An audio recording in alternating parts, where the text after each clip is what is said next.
All right, this is our series on the 12 steps. We are now on step 5, which is we admitted to God, to ourselves, and to another human being the exact nature of our wrongs. Yes, I've got a lot of good comments and questions to ask you about this.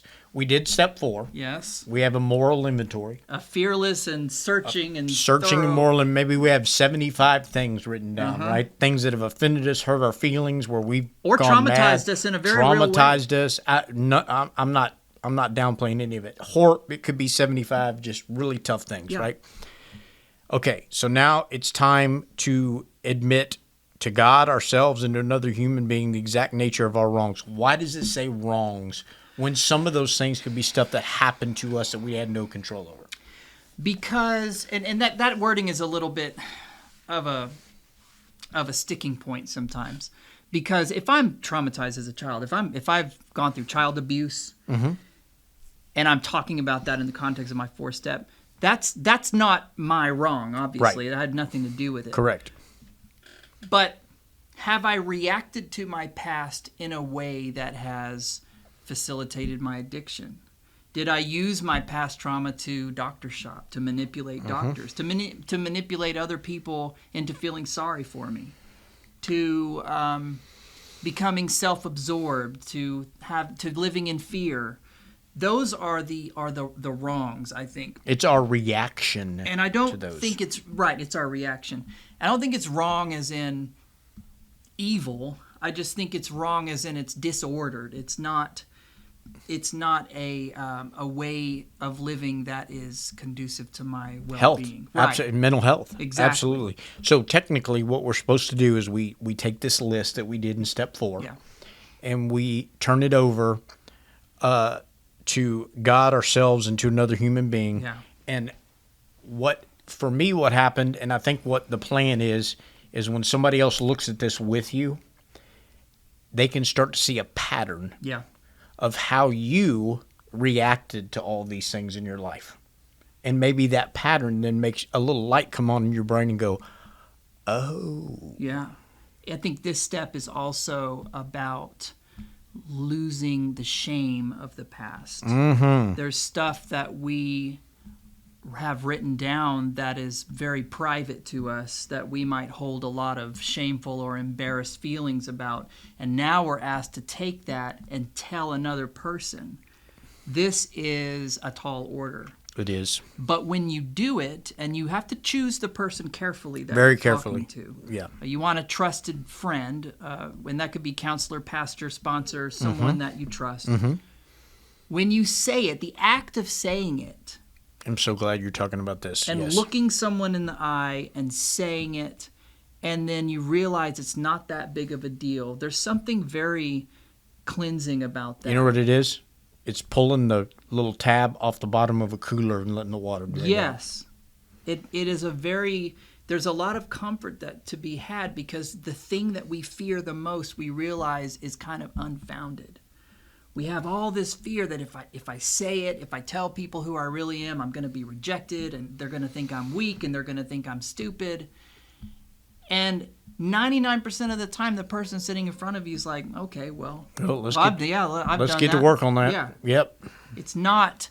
I sometimes think if that's not the original roots of what confession is in the Catholic Church, it's supposed to help you and make you feel that way. I think so. Of course, I never told them everything. There is something. I wrote that down in my step 4. I think that yeah, for sure. The wisdom in the steps, it definitely builds on a lot of the shared wisdom of religion and spiritual tradition. It's all tied in. Yeah. Absolutely. I think there is something spiritual about telling another person. There's something spiritual about getting it out of you, and verbalizing it and writing it down. Both those steps are very biblical. And I hate to say this, but you can watch these televangelists and these different people on TV. They take it to an extreme level and say, speak it into existence. You're not rich because you don't say you want to be rich and pray for it, or you don't give, or you're sick because you're not speaking for, they can take that. But I'm telling you, there is something spiritual and biblical in how we're created that we need to get that out of ourselves. And doing that, to giving that over to God, writing it down and telling it to another human being, man, it's like you said, it's like you just pop this balloon of stress. Every step has something that you get out. In step 1, you say, I'm an addict. I can't take it. Yeah. In step 2, you make a gratitude list. In step 3, you can say prayers. In step 4, you put things on paper. In step 5, you get it out. Mm-hmm. Every step has you getting something out. There's action to each step.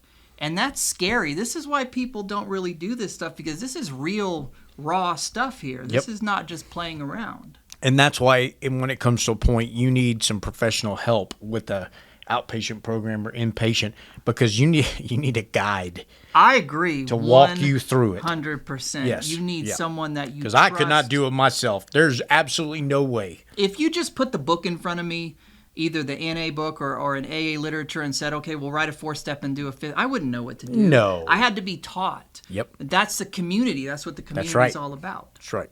In meetings and the whole bit. It all happens comes together. The quality comes out of the quantity of all the things that you do. That's right. And you can't purposely just fix it like that. When I started looking and really getting into this stuff, the steps are there's so much depth to what the steps offer if we work it. And it's sad that there's so many people that won't do this stuff, because there's so much joy that can come out of it and freedom. I take it to a point. I tell the guys around church here, I'm a pastor on staff at a church, and I tell them, I've got them all reading the 12 steps all the time. I'm like, this is like a must read for a Christian. I agree. Because it's all, you can find examples of this all throughout Scripture. And I'm like, if you want to be a better Christian you need to read the 12 steps and do the 12 steps in your life.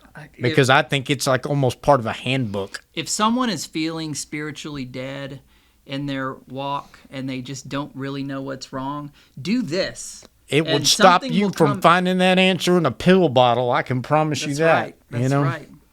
But anyway, it 4 and 5 are game changers. Yeah, it is. But you can't do them without doing 1, 2, and 3. That's right. And then it sets you up for the next ones, which we'll talk about another time. Tell us about your 5th step. Was that a tough thing to tell somebody about that? So let us know in the comments. Thanks, guys.